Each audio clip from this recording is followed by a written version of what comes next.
राम राम दोस्तों, सुपर आई सीतादेव के चैनल में आप सभी का स्वागत है। दोस्तों, मैं आज आप लोग को एक बहुत अच्छी कहानी सुनाने जा रही हूँ और आशा करती हूँ कि कहानी आप लोग को अच्छी लगेगी।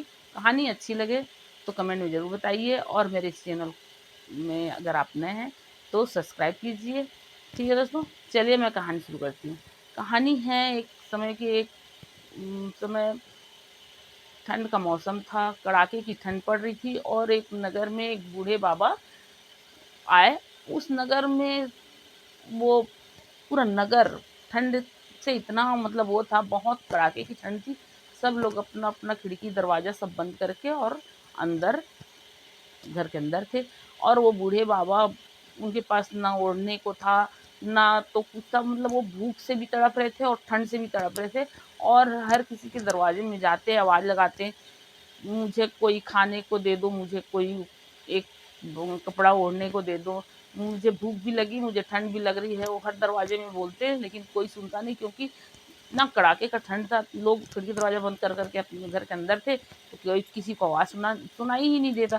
तो वो फिर भी वो बाबा जो है वो एक घर में, एक बड़ा सा घर दिखा, तो उस घर में जाके दरवाज़ा पीटे और पीटे तो वहाँ से एक महिला निकली। और वो महिला निकलते ही गुस्से में थी। गुस्से में बोलती, क्या है, क्यों दरवाज़ा पीट रहे हो?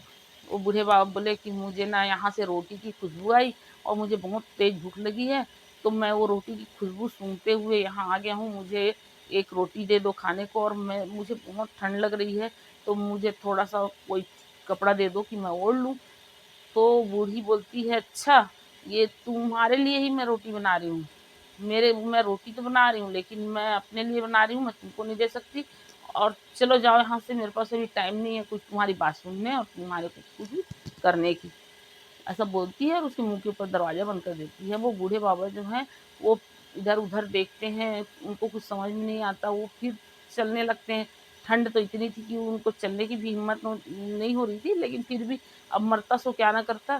धीरे-धीरे वो चलते हुए आगे बढ़ते गए तो एक और गरीब का घर, झोपड़ी झोपड़ी दिखा, तो उस झोपड़ी में भी उन्होंने आवाज़ लगाया कि मुझे कोई रोटी दे, एक रोटी दे दो और मेरे को एक थोड़ा-सा कोई कपड़ा दे दो, मैं ओढ़ लूँ, मुझे बहुत तेज़ भूख लगी और बहुत तेज़ ठंडी लग रहा है। वहाँ भी दरवाज़ा खुलता है, वो जब दरवाज़ा पीटता है तो झोपड़ी में, तो दरवाज़ा खोलती है एक महिला। अब वो बूढ़े बाबा को देखती है, तो अरे बूढ़े बाबा, इतने ठंड में आप कहाँ भटक रहे हो? आओ, आप अंदर आओ। अंदर आओ करके वो बड़े प्रेम से उस बाबा का हाथ पकड़ के अपने घर के अंदर ले जाती है और बोलती है, मेरे रसोई में अभी आग जल रहा है, तो आप चलो रसोई में बैठ के और अपना शरीर हाथ-पैर गरम कर लो और आराम से बैठो मेरे घर में, करके बोलती है। अब वो बाबा को लेके जाती है और वहाँ अपने घर में रसोई घर में बैठाती है और पीढ़ा बैठने के लिए एक चौकी दे देती है, उसमें बैठ के वो अब आग तापते हैं और हाथ-पैर गरम करते हैं। अब वो बूढ़े बाबा बोलते हैं, बेटा मेरे को बहुत तेज़ भूख लगी है, मेरे को ना यहाँ से रोटी की खुशबू आई, इसलिए मैं यहाँ आ गया हूँ और ना मेरे को बहुत तेज़ भूख लगी है, मैं कल से कुछ भी नहीं खाया हूँ। अब वो महिला बोलती है कि बाबा, मेरे पास तो एक ही रोटी है और इस रोटी में मेरे 2 लड़के, उसके 2 लड़के रहते हैं, तो वो मेरे 2 लड़के और मैं, हम 3 हैं और एक आप 4, हम एक रोटी में 4 लोग कैसे खाएँगे बाबा? अब वो अपने बच्चे लोग का मुँह देखे और बाबा का मुँह देखे, वो बच्चे भी सुबह का नाश्ता एक रोटी में तीनों जन खाए रहते हैं। अब वो उसके बाद इतना बच्चों को भी भूख लगी रहती है, लेकिन उसकी वो महिला जो है वो अपने बच्चों से बोलती है, बच्चों, क्या ये बाबा को हम रोटी दे दें? क्योंकि ये कल से नहीं खाए हैं और हम तो आज सुबह नाश्ता किए थे, इसलिए इस रोटी में अब आप, तुम ही लोग बताओ कि इस रोटी को किसको देना चाहिए? तो बच्चे भी बड़े समझदार रहते हैं, बोलते हैं, हम इस रोटी को बाबा को ही दे दो, बाबा कल से भूखे हैं, हम तो सुबह नाश्ता किए थे। अब वो महिला जो है वो उस रोटी को बूढ़े बाबा को दे देती है, बूढ़े बाबा उस रोटी को खा लेते हैं। अब खाते हुए बोलते हैं, मैं इस घर को कभी नहीं भूलूँगा, इस घर को हमेशा याद रखूँगा और बेटी, मैं मेरा तुमने बहुत सेवा किया है। और सुबह जब उठते हैं तो जाते-जाते बोलते हैं, बेटी, आज तुम जिस काम को हाथ लगाओगी, वो काम तुम्हारा ख़त्म ही नहीं होगा।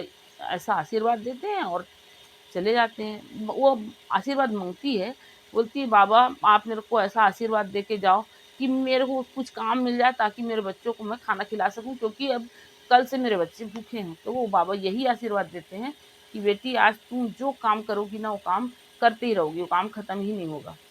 ऐसा आशीर्वाद देते हैं और वो बाबा चले जाते हैं।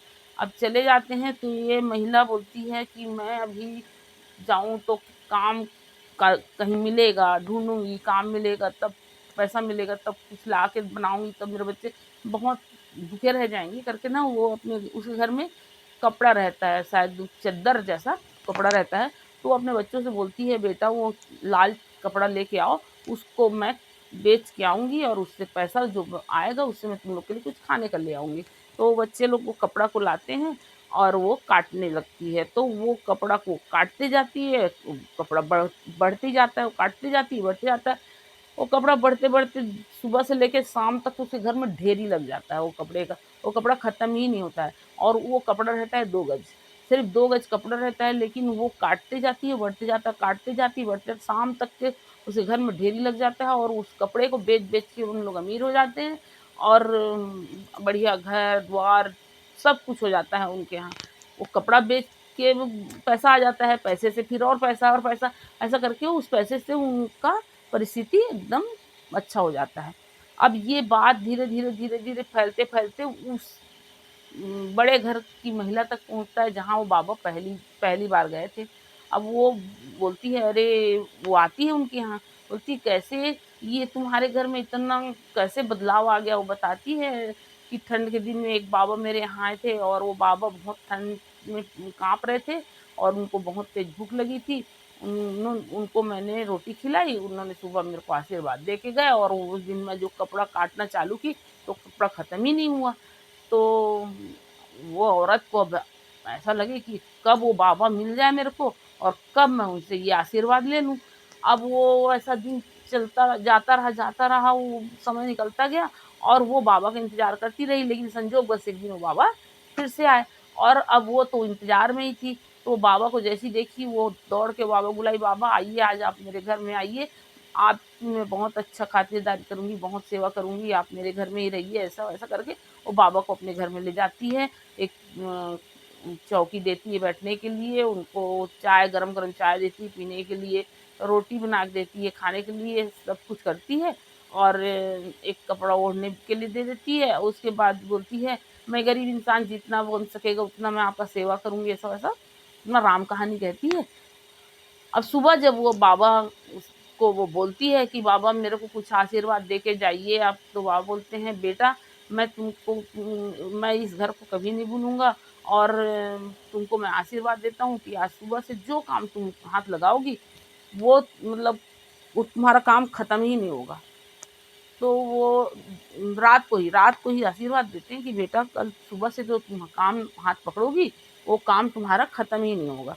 तो वो औरत बड़ा खुश होती है और बोलती है ठीक है बाबा। अब वो क्या करती है, वो तो लालच में की रहती है सब चीज़, तो उसको रहता है कि अब सुबह तो मेरा काम बढ़ जाएगा, मतलब मैं जो चीज़ करूँगी वो काम बढ़ेगा, तो उसके मन में आता है कि मैं कल सुबह पैसा ही गिनूँगी, ताकि वो पैसा मैं गिनते रहूँ दिन भर। तो फिर सोचती है तो पैसा मैं रखूँगी कहाँ? तो रखने के लिए भी कुछ व्यवस्था होना चाहिए। तो मैं रात भर में झोला सिल लेती हूँ और वो झोला में ही पैसा रखते जाऊँगी।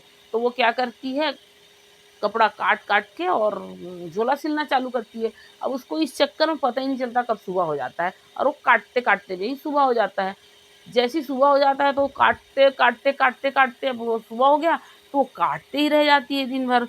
वो घर का पर्दा, सोफ़ा का कवर, बिस्तर, चद्दर, अलमारी का कपड़ा निकाल-निकाल के पहना हुआ जो सामने दिख जाए उसका पूरे घर का कपड़ा काट-काट के रख दी। उसका पति आया, वो बोला कि ये सब क्या कर रही हो? और अपने वो पति खड़ा ही है, अपने पति का शर्ट पैंट सब काट के रख दी।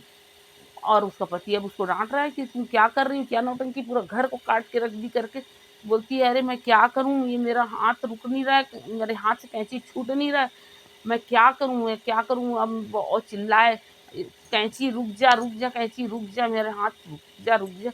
लेकिन वो बाबा का आशीर्वाद था। तो वो रुका नहीं कैंची और जब शाम हुआ तब उसका हाथ रुका और कैंची उसके हाथ से छूटा, तब तक अपने घर का पूरा कपड़ा काट-पीट के और पूरे घर को कचड़ा बना के रख दी थी। तो दोस्तों, लालच का फल ऐसा ही होता है। बुरे नियत का बुरा नतीजा। तो ये कहानी आप लोग को कैसी लगी कमेंट में ज़रूर बताइए और मेरे इस वीडियो को लाइक कीजिए। नमस्कार दोस्तों।